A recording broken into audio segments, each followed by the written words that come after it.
Listen, man. You have only way you're gonna figure this out is if I tell you what really happened, for you to understand what happened. It's a story that's behind the story. That's the only way you can figure it out. You want me to tell you? Okay. It started off with my Uncle Carl. It started off with that. My Uncle Carl, I had asked him for some advice. I said, Uncle Carl, man, I got a situation that I'm trying to deal with, and I don't know what I should do. But I have some people trying to hold up the beginning stages of what I'm trying to do. First, I had wrote a book about my life story, and then my relative Mac made the script, but he made the script, and he was supposed to be the main actor in it, playing me. But the problem was I had a teenage actor playing me already, and then I could take over playing myself. I thought that would make things look more real, So that that was what I was planning on doing. And then he had made the script, and I said, wow, this is it came out really good. So my Uncle Carl had seen all of that process, and I told him, I said, no, you're not answering their phone. He wants to play the main actor. He's holding everything up. Basically, my Uncle Carl told me, he said, man, you uh, just keep moving. He said, you have to care about things like their feelings and their emotions, but you have to keep going no matter what the feelings is and the emotions. You have to keep pushing forward. Don't really care about nobody. Just keep going. So that stuck with me through the whole process because basically he was telling me about other people that was even including my family members. So he said, don't care about it, man. Just keep going. He was already older, so he understood a lot of things, how to deal with people's behavior. So I kept going. I had wrote a book. The book was the true story. It was nonfiction. The script was kind of fabricated. I knew I was going to take, I ended up taking out 90 pages out of the script. But a lot of things he said, and he put the scenarios in order the right way. So a lot of things he said in those scenarios was like, it came out like right. Like where, I started to see that I could use his words in a lot of these scenes, but a lot of it was fabricated. So I took out 90 pages out of the script. And, you know, uh, I told him, I said, man, you can't play me, but you can pick the biggest part in the script, and the biggest part that you want. He still didn't do that. He wouldn't answer the phone. So I just had to roll with what my Uncle Carl told me. I kept going. What we did was we got actors from LA Weekly and Backstage West, and we put an ad in the papers, and they started calling and pouring in. And we interviewed everybody at Starbucks in El Segundo and Rosecrans in slots. So I took slides out of the script, and as the person walked up to me, I seen him what he looked like or what part I thought he would play, and I get in the slide and we would act together. And then I would tell him I'll call him back in a couple of days to see if you got the part or not. So as everybody walked up, I started knocking down all the parts that I had, people that played in the script. And,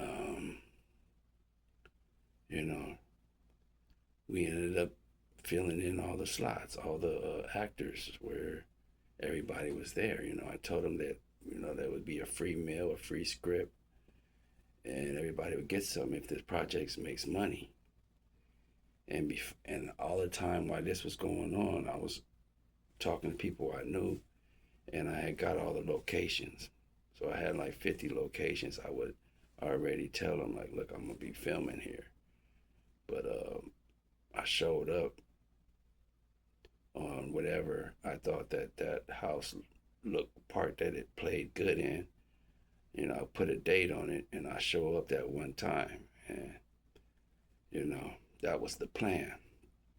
So since uh, my relative didn't want to pick the biggest part, he was also supposed to be the director. So I got my brother-in-law. He is a real actor. You know, so he's the one that taught me how to act, and I asked him to be the director. So remember, this is the story that's behind the story. So first of all, he showed me how to act. Basically, let me know, like, look, when you shoot and you reshoot, everything has to be the same place where you're at, the same scene, the same scenario, and you're gonna have to do it over and over again. So that was the plan. We had the actors. We brought all the actors together where they all met each other, and we started getting ready to go hit up the locations. I had my buddy Chris with me to help me figure this out. While the script was being made, we worked together. We would sit there and talk about it and talk about what we were going to do and how we were going to do it. So we went out and filmed a couple times. The director was directing. I was watching everything that he was doing and how he was doing it. We brought the actors and the scenes, the location and everything, and we did it a couple times. And then I think it was the third or fourth time with the director, because he was a real actor, so he had his own movie scenes lined up, with scheduled up that he had to do. So it was times when he had to not show up. So the first time he had to not show up, I had everything there, the locations, the actors, and I told everybody that when we come to this location, we're going to have to film. We're not going to come back. It's no reshooting. This is an independent project, and we're going to make the project, and we're not going to reshoot. And I'm thinking about what my Uncle Carl told me. It's just keep going, don't stop for nobody's feelings and nobody's emotions. So the first day he couldn't show up. He wanted to reshoot, but I was like, nah, we got to keep going. So my buddy Chris looked at me and said, you got to be the director, man. So what I did was, because I had my actor's face on, so I turned around like this, like that, and I put on my director's face. And what I had to do was I looked at the whole frame of everything. That's what I seen differently, and I know that we was gonna have to reshoot everything. That we was gonna have to keep filming the same scene over and over. So it just, my whole eyes opened up on just the whole scene scenario. So I did the first couple parts, and the real director showed up that same day, and he finished it. He finished that day. So we kept shooting, and the director, he did do, he was there most of the time, but on the scenes that were just narration, it needed video behind it.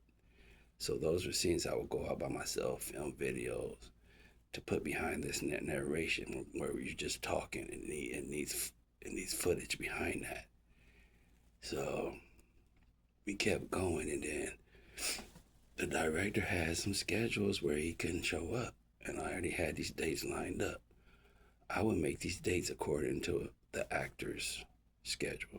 So I would get 3 or 4 actors on each. It could be 5 or 6 pages, and I would go according to their date.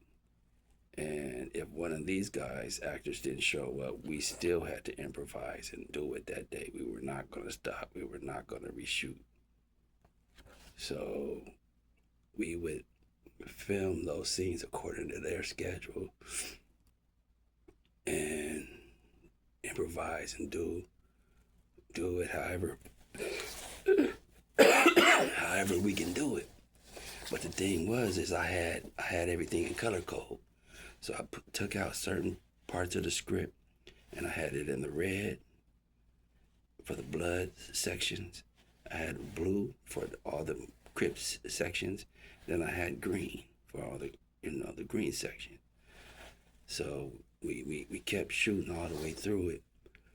And once I filmed the red section and we filmed the blue section, and then we got a little bit of the green section, that's when I knew that we were going to be finishing this up. Like we are there, we're close. So we ended up going all the way through it to the end. The director did at least 85% of the project. He was there the whole time. So I had to do, when he didn't show up, I had to keep going. So I was the director. One time I was the director, I was the actor, and I was also like the cameraman, helping the cameraman, which is my buddy Chris, how he used a tripod and stuff. And when I did it that day, that's when I realized, I said, wow, I did all of those things. And it came out pretty good. And that's when I felt kind of untouchable. Like I feel like I can accomplish, if I get to all be the director, the actor, and assistant cameraman, that's a lot. So we ended up making the whole project. It came out to about 2 hours and 30 minutes. So remember, this is the story behind the story. Like, you see the project, but you don't know what happened while making the project, everything that went into it. I bought the props along while I was making the project, and I had the most money efficient way that we could do this. I told everybody that, if we do make money, then that's when everybody will get some money out of it. The locations, the actors, everybody. So, I tried my hardest not to spend that much money, making the project. But I did buy the props in downtown Los Angeles for a reasonable price, everything that we needed. And the project came out to about 2 hours and 30 minutes long.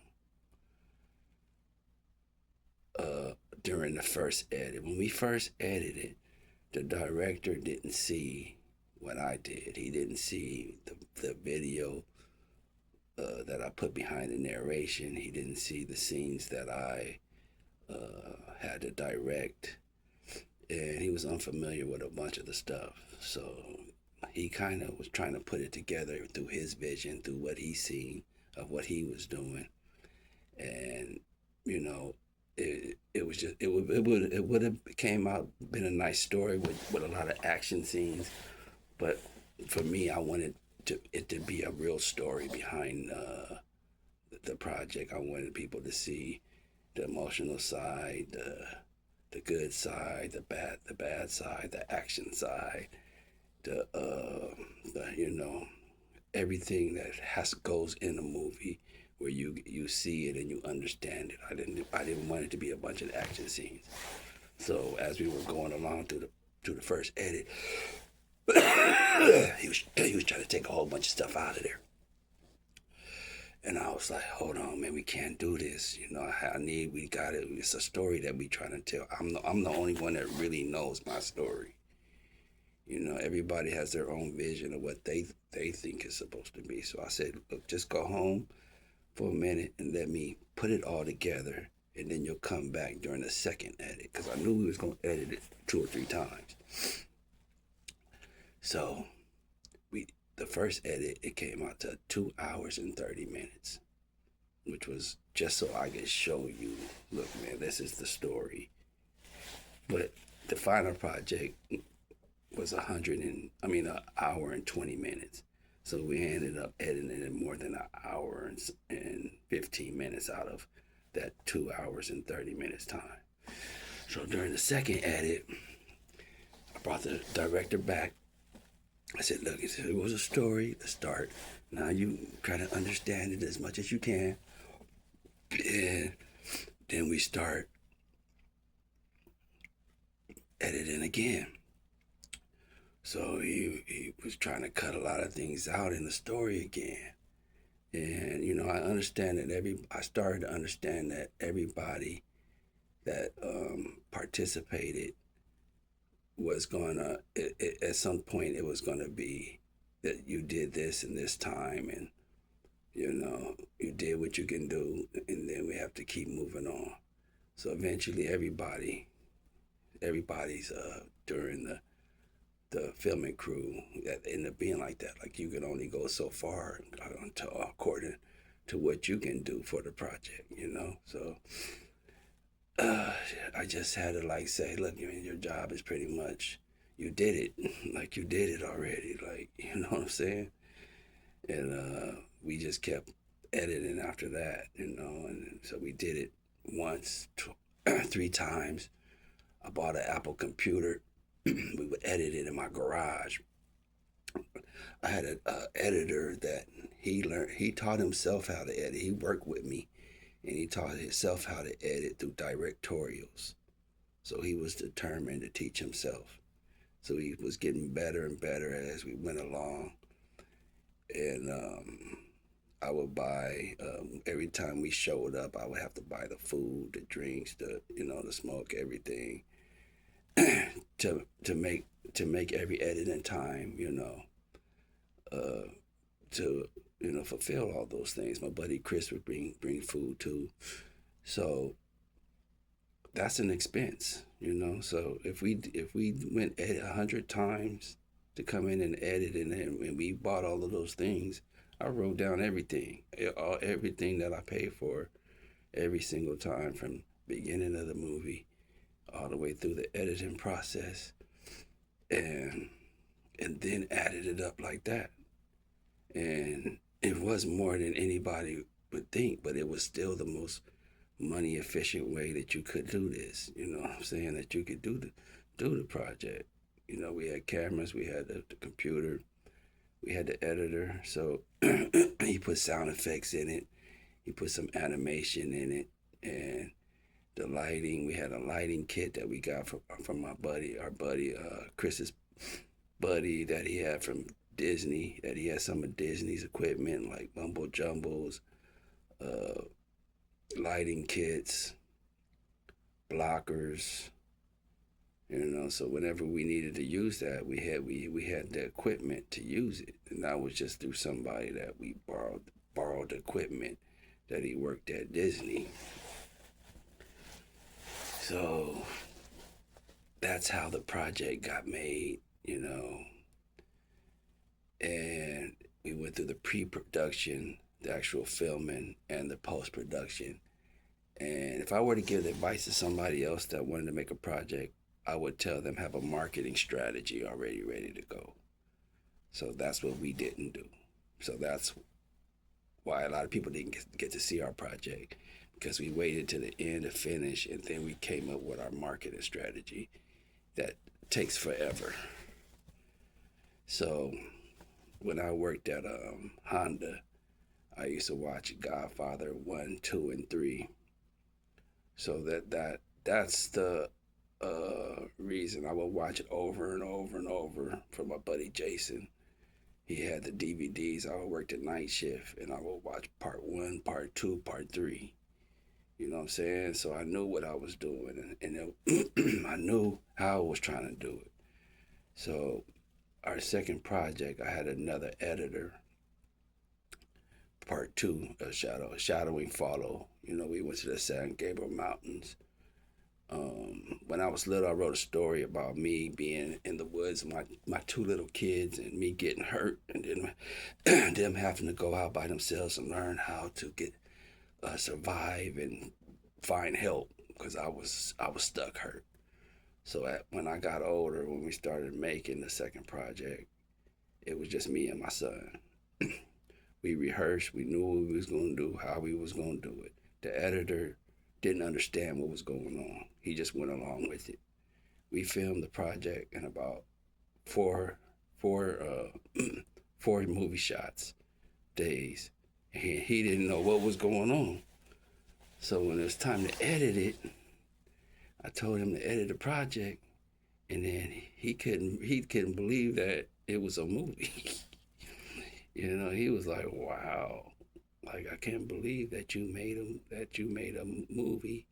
And then he felt like he wanted more money, so he kind of felt like he got swindled a little bit. You know what I'm saying? But he did a good job as far as making it what it is. And then we edited a couple times where you make it, you see it, then go back and cut things out of it to get it what it's gonna be.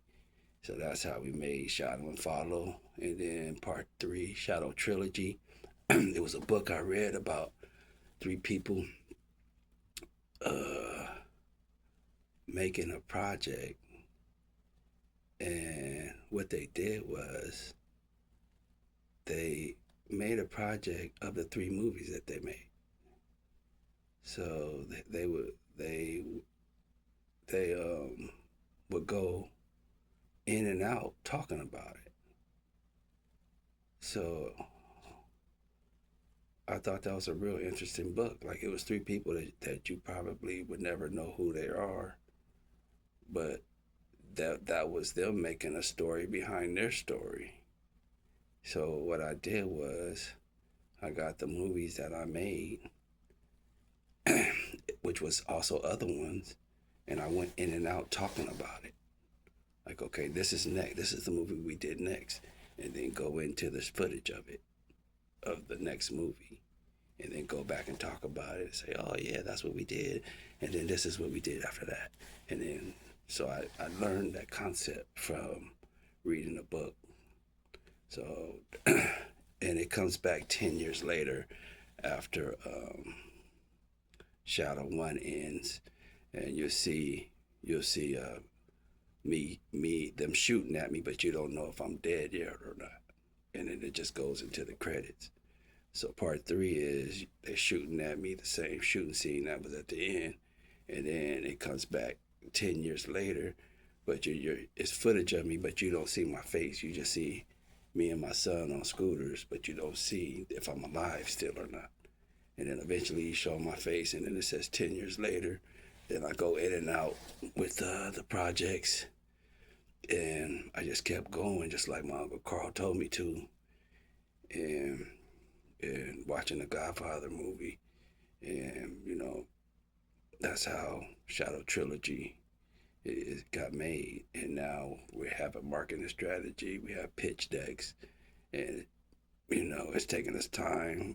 I'm trying to acquire some money for the marketing strategy through the pitch decks, so we can get money and then start marketing it.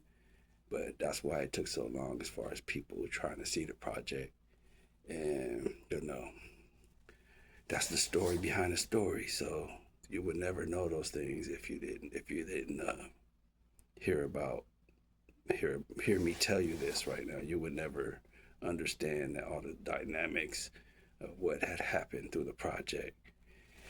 And this is a way for me to just talk about, the story, and I also have a book, you know, have a book to the project. The book is part one and part three. and then and it's another book getting made called Overshadowed. So it's shadow, it's shadowing follow, and it's overshadowed. So thanks to all the people that in the process that helped me, my filming crew, the actors, locations, the support that I had from people that was around me, my neighborhood, my city. You know what I'm saying? Just helping me film the story. The people that let me use their cars, people that let me use their neighborhood, their streets, all the support through the neighbors from the locations. We would go and let everybody know that we were filming. So we would let that whole street know when we filmed each scene. And even the Pasadena Police Department knew that we were filming, and they allowed us to film. Yeah, they would tell us to shut it down at 12 o'clock, or stuff like that. And we just had to do what we were selling, because we used to bring we used to have props like fake guns and things like that. So one time they did pull up on us with some guns and pull them out and everything. And thank God my brother-in-law David stepped out and told them, hey man, we were filming a movie, and one of them recognized him as an actor because he's a real actor. So that helped us through that scenario. And just everybody knows that I made the project from Pasadena, and they know my life story. And the project started with a book, and then turned into a script. And then from the script, we took it to the streets. So that's what happened. Shadow. Thank y'all.